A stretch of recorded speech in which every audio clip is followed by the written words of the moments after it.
2025 ആദ്യത്തെ ചക്ക. ഞാനതൊന്ന് വിളഞ്ഞു എന്ന് നോക്കാൻ പോവാട്ടോ.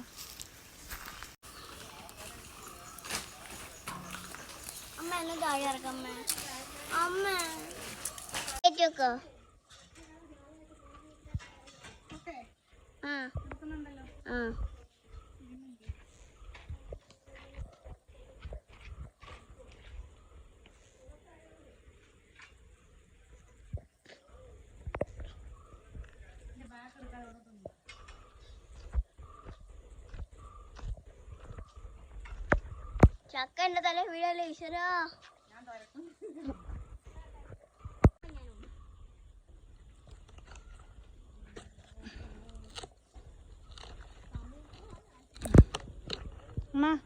വിളഞ്ഞിട്ടുണ്ട്.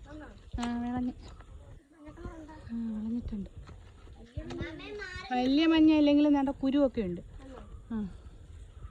അടത്തട്ടോ.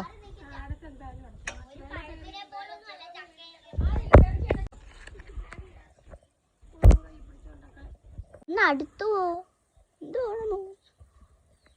ഏണി തട്ടാതെ ഇരുന്നാ മതി. ഉടുപ്പ് കണ്ട ഏണി നീ പിടിച്ചോ.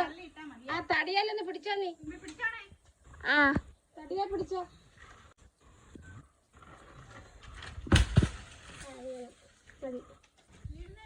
Very good.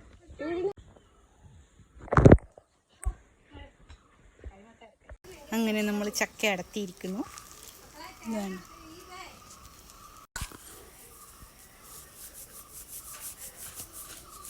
എങ്ങോട്ടാ കൊണ്ടുപോന്നേ? അങ്ങോട്ട് പോകുമ്പോ എടുത്തോണ്ട് പോകും. അങ്ങനെ നമ്മൾ ചക്ക അടത്തിയിരിക്കുകയാണ്. ഈ സീസണിലെ ആദ്യമായിട്ട് അടത്തിയ ചക്കയാണിത് കേട്ടോ. അത് നമ്മൾ ഞാൻ പിന്നെ ഒരു കോടാലി കൊണ്ടുവന്ന് വെട്ടിയെടുത്തിട്ട് ഇനി അത് വൃത്തിയാക്കി എടുക്കണം. അധികം വിളഞ്ഞ ചക്കയല്ല, എന്നാൽ ഇടത്തരവ, എന്നാൽ കൊത്തച്ചക്കയല്ല. അതുകൊണ്ട് തന്നെ നമ്മളിത് വൃത്തിയാക്കി എടുത്തിട്ട് നമ്മളിത് നീളത്തിൽ അരിഞ്ഞെടുക്കുക ചെയ്യുന്നത്. ഈ നീളത്തിലരിഞ്ഞ് ചക്കക്കുരു കൂടുതലിട്ട് തോരൻ പോലെ വെക്കുക ചെയ്യുന്നത്. നമ്മൾ അധികം വിളഞ്ഞ ചക്കയാണെന്നുണ്ടെങ്കിൽ നമ്മളത് വേവിച്ചെടുക്കും, കുഴച്ച് വേവിച്ചെടുക്കത്തില്ലേ. ഇത് നമ്മളിത് ഒരു ഉരുളിയിൽ 1.5 ഗ്ലാസ് വെള്ളം എടുത്തിട്ട് നമ്മൾ ഈ ചക്കയെല്ലാം അരിഞ്ഞ് വൃത്തിയാക്കിയ ചക്കയെല്ലാം അതിലോട്ടിട്ട് ചക്കക്കുരു കൂടുതലിടണം. കുറച്ച് കറിവേപ്പിലയും കൂടി ഇട്ട് ആവശ്യത്തിന് ഉപ്പും കൂടി ഇട്ടിട്ട് നമ്മളിത് അടച്ച് വെച്ചിട്ട് അടുപ്പിൽ വെച്ച് വേവിച്ചെടുക്കാം. ഈ സമയത്ത് നമുക്കിതിന് വേണ്ടിയിട്ടുള്ള അരപ്പ് തയ്യാറാക്കാം. ഞാൻ 1 മുറി തേങ്ങയും ഒരു 10 കാന്താരിയും പിന്നെ ഒരു 4-5 വെളുത്തുള്ളിയും ഒരു 1/4 ടീസ്പൂൺ ജീരകവും പിന്നെ ആവശ്യത്തിന് കറിവേപ്പിലയും കുറച്ച് മഞ്ഞൾപ്പൊടിയും ഇട്ട് അരപ്പ് തയ്യാറാക്കി. ഈ സമയം കൊണ്ട് തന്നെ അത് ക്രഷ് ചെയ്തെടുക്കുകയും ചെയ്യാവൂ, അരച്ചെടുക്കരുത്. ഈ സമയം കൊണ്ട് നമ്മുടെ ചക്കയ്ക്ക് ആവി വന്നു. അപ്പോൾ അതിലോട്ട് നമ്മളെ ക്രഷ് ചെയ്തെടുത്ത് ചതച്ച് വെച്ച നമ്മുടെ അരപ്പും കൂടി ഇട്ട് നമ്മൾ ഒന്നുകൂടെ ഒന്ന് തത്തിപ്പൊത്തി ആവി കയറാൻ വെക്കണം. കുറച്ച് വെളിച്ചെണ്ണയും കൂടെ ഒഴിച്ചു കൊടുക്കണം. അപ്പം നമ്മുടെ അരപ്പും കൂടെ വെച്ചിട്ടുള്ള ആവി കയറി വന്ന് അരപ്പിലും കൂടെ നമ്മൾ ആവി കയറി വെന്ത് വന്നിട്ടുണ്ട്. അപ്പോൾ നമ്മൾ ഒന്നുകൂടെ ഒന്ന് ഇളക്കി വെക്കുക. അപ്പം മൊത്തത്തിൽ നമ്മുടെ ചക്ക വെന്ത് വന്നിട്ടുണ്ട്, ആവിയെല്ലാം കയറി. അന്നേരം നമ്മൾ കുറച്ച് വെളിച്ചെണ്ണയും കൂടെ ഒഴിച്ചു കൊടുക്കുക. അപ്പോൾ നമ്മുടെ ചക്ക തോരൻ റെഡിയായി വന്നിട്ടുണ്ട്. ഇനി നമുക്ക് കുറച്ച് ചോറെടുക്കാം. ചോറും എടുത്ത് ഞാൻ കുറച്ച് ചോറേ എടുത്തോളൂ കേട്ടോ, ചക്കത്തോരൻ ഉള്ളതുകൊണ്ട്. എന്നിട്ട് നമ്മൾ കുറച്ച് ചക്കത്തോരനും കൂടി എടുത്ത് പിന്നെ തേങ്ങ അരച്ച അയില മീൻകറി ഉണ്ടായിരുന്നു. ഇരുമ്പിപ്പുളി അല്ലെ പുളിഞ്ചിക്കയൊക്കെ ഇട്ട് വെച്ചതാണ്. അങ്ങനെ 2025 ആദ്യത്തെ ചക്ക ഒന്ന് വേവിച്ചു.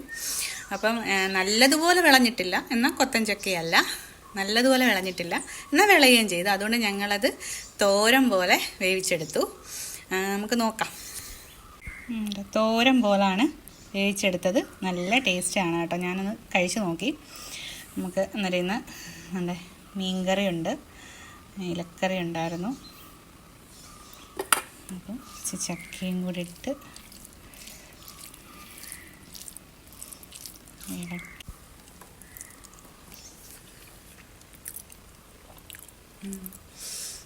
നല്ല ടേസ്റ്റുണ്ട് കേട്ടോ. ഞാൻ അമ്മയോട് പറഞ്ഞതാ. അമ്മ പറഞ്ഞ് നല്ല വിളഞ്ഞ കാണത്തില്ല. ഞാൻ പറഞ്ഞ എന്നാലും കുഴപ്പമില്ല എന്ന് വെച്ചാൽ ഇത് 1 വർഷത്തോളമായില്ലേ ചക്ക കഴിച്ചിട്ട്. ഇതുപോലെ അന്നേരം വേവിക്കുന്നതിനൊരു പ്രത്യേക ടേസ്റ്റാണ്. അപ്പം ഞങ്ങൾ ഫ്രിഡ്ജിൽ വെച്ചിട്ട് 1 വർഷത്തോളം ഉപയോഗിക്കും.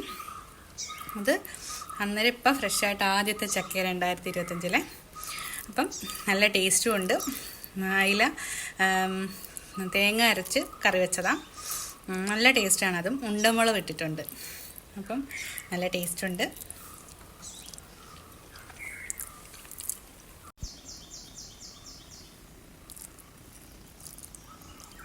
ഞാനിങ്ങനെ മീനൊക്കെ ഇട്ട് ചോറിൻ്റെ കൂടെ ഇട്ട് ഇളക്കി കഴിക്കും.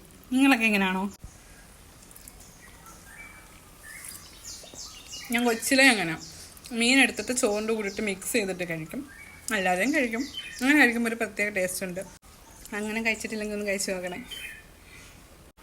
ചക്ക വേവിച്ചതോ കപ്പയൊക്കെ ഉണ്ടെങ്കിൽ പിന്നെ ഒരു മീൻകറിയും മതി. വേറെ എനിക്ക് ചോറിൻ്റെ കൂടെ തോരനോ ചമ്മന്തി അങ്ങനെ ഒന്നും വേണ്ട. അപ്പം ഇത് എന്തെങ്കിലും മതി. അപ്പം ചക്ക വേവിച്ചതും മീൻകറി ഉണ്ടായിട്ട് അടിപൊളി. അത് മതി. അപ്പം എൻ്റെ വീഡിയോ ഇഷ്ടപ്പെട്ട എല്ലാവരും ലൈക്ക് ചെയ്യണേ, കമൻറ്റ് ചെയ്യണേ, സബ്സ്ക്രൈബ് ചെയ്യണേ, ഷെയർ ചെയ്യണേ. Thank you.